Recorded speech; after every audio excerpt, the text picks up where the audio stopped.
What's up mga ka-Big Bites? Tama desisyon ng GSW, buti na lang Rockets ang napili nilang kalaban.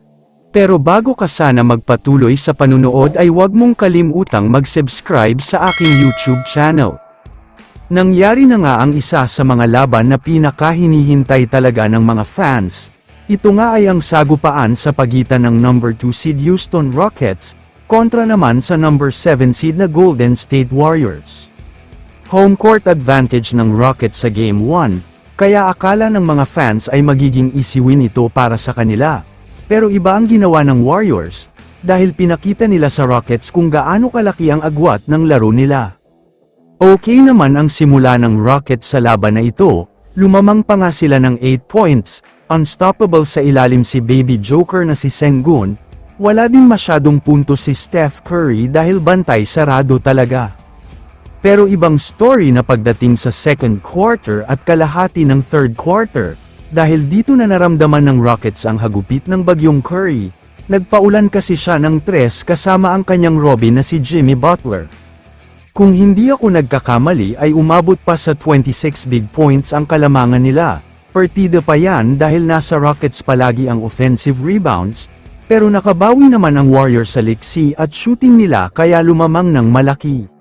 Pero sa dulo naman ng third quarter, naging malamig ang Warriors, nagtuloy-tuloy hanggang sa fourth quarter ang lamig ng shooting nila, kaya naman naibaba na lang sa 4 na puntos ang hinahabol na kalamangan ng Rockets.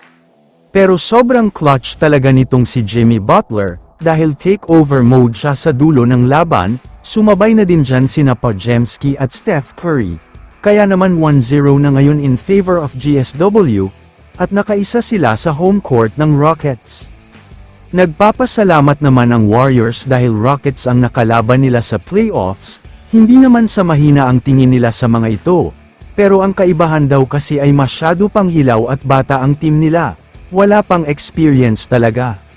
Kaya naman kung napanood nyo ang buong laban ay talagang halos pinaglaruan lang ng Warriors ang Rockets, nagpakampante lang sa dulo kaya nahabol ang kalamangan nila.